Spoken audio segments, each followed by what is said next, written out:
Welcome to part 18 in this our R Simplified series. In this video, we're going to be talking about statistics, R statistics. Not talking about statistics as a subject, but how we can use R in the field of statistics. You need to notice that R itself was developed by two statisticians. So that's why it's an excellent language when you have to do data science related stuff, data analytics related stuff, or statistics related stuff. R comes packaged already with predefined functions that you can just call and use. So, like we know, statistics is basically just the science of analyzing, reviewing, and concluding data. Analyze, review, and conclude. You find yourself in the loop of this most of the time before you come to a conclusion. And some of the things you want to see in statistics, uh, central tendencies are mean, median, mode. You're looking at the minimum value, the maximum. You're looking at the percentiles, which helps you calculate the IQRs. You're looking at the variance or standard deviation, and you can even do analysis based on variance to be able to come up with uh, answers or solutions or come up with policies. You can use things like ANOVA, the two-way ANOVA in statistics to come up with those things. You can see covariance, correlation, how are two um, items or how are entities related. That they are related doesn't mean they affect each other. You should know that when you want to see how it affects each other, then you're looking at regression. But you want to see a relationship that doesn't really affect an output, you can use correlation, then probability distributions, and all of this. So let's go straight into it and see those we can cover in this particular video. So we're going to start from, of course, a data set. If you have been following our video before now, we have talked about data, data type, data this, function, control structures. We talked about variables, values, charts. Now we want to use data sets that come in R. R has some pre-built data sets. We have the empty cars, we have the data about the ozone layer, we have the iris data set. So many data sets comes embedded with R so that you can always use it for your analytics. Or use it for your data science task. So we are going to look at one of them. We look at empty cache. You just know that a data set is just a collection of data in a tabular form. The idea of analysis or data science is that you need to structure data before you analyze. That's just the bottom point of it. So let's just look at the empty cache. Empty cache is a data set that comes by default with R. If we go straight into this and say our data should be empty cars, automatically we have this. You can see say, oh good, we have a data of 32 observations and 11 variables. So where did you get this from? This came from R by default. And the observations, the variables we have mpg, which I believe is a mile per gallon. We have cylinder, we have, is it displacement, I don't know, we have horsepower, and all of these have to do with cars. So if I go ahead and pull my data in, you can see I have my data talking about Mazda and all of this. So these are my cars, miles per gallon, the cylinder, the display, and all of this. So empty cars comes by default with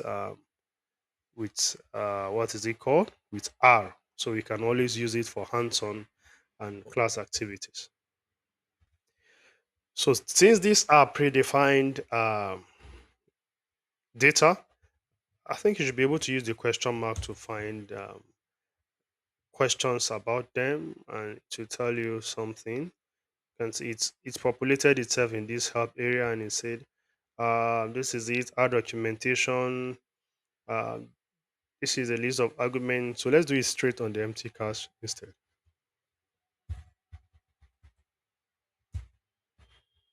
So you can see that. So whenever you want to see either variable value, object, data type, put a question mark before it and you see information about it. So it's saying empty cast is the data set that came with this description is this from 1974, yada yada yada, blah blah blah, miles per gallon, 32 observations, less 11 variables, and they are all numeric. So you see, you can see information about this data set by just calling the question mark empty cast. So let's try to interact with the data set. First interaction, whenever you get a new data set that's you don't know anything about yet, we want to see a couple of things like the dimension, the shape, the structure. Even before you start worrying about the observations, the variables, the values, we just want to see a structure. In what structure did this data come? So we can use the dim in R to check what is the dimension of this. And it's telling us that the dimension of data is a 32 by 11. Of course, 32 observations, 11 variables. 32 observations, 11 variables. So you can always use the dim to get the structure. In Python, that will be the shape. So after seeing the structure, the next thing we want to do is, oh, let's know the name of the variables that are in this particular data set. So you should be able to use the name to find the variables in this data set. So it's saying we have, it could not find a function called name. Why? Function called name. Why is that? Let me do an S. Oh, okay. So we are supposed to use names, not name. Name is not a predefined function, but names is a. So you should be careful whenever you're using all these um, functions or methods or attributes. So it's saying we have miles per gallon cylinder. So the name gives you the column names. Whenever you call the name on a particular data set, it gives you the column name. Let's not forget we say data set is just a collection of data in tabular form. So the name gives us column names. So let's move ahead and see what else we can see. Now we are just trying to get to know our data because in the field of data analysis, when you finish asking your question, you get your data, you need to inspect, know what your data is, what it looks like, is it what you're looking for before you even begin to do analysis. So this saves you a whole lot of time analyzing on data set that is not answering your business questions or your KPIs. So another time we might want to see the name, the names return the column names. We have the row names or data. This should return the names of the row for us. So yes, this automatically give us that our data observation, the 32 observations we have is from Mazda down to Volvo, Maserati, Ferrari, Ford, down to Volvo. Volvo is the last guy, so which makes a whole lot of sense. Names for variables, row names for observations. That way, you get the point. In one of the videos, I showed us how to access data or variable names in the data set. So if you're yet to see that video, you can watch videos from the previous time. So let's say I want to access just the series for cylinder. So I can go ahead and say in my data, I use the dollar sign here, dollar sign here. I want CYL. Automatically, this should give me just the values of the observation for data and cylinder. It makes a whole lot of things. Maybe I want to see all the miles per gallon. The same thing you can say in your data. As soon as you put this, it returns all this information to you. So I want the miles per gallon, and it returned everything for miles per gallon. So if you want to access a particular series or a column, always include your dollar sign, or you can access it as a square array, but I don't want to do all of that now. We have gone past that. We are now working with data, how it will be in the real life. So again, let's see, let's keep it at this for data cylinder. And you can see it comes at random. What if I want to sort this particular data? Can I do that?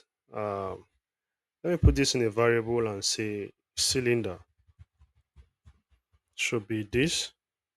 And after that, I want to sort cylinder.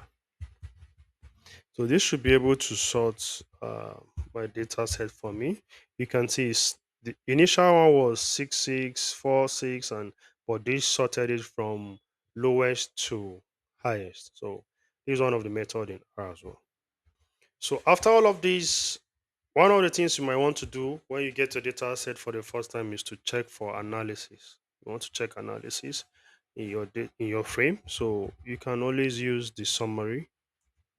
I want the summary of my data on its own. So you can see this. The summary of the data will return your mean, your median, your mode based on metric values.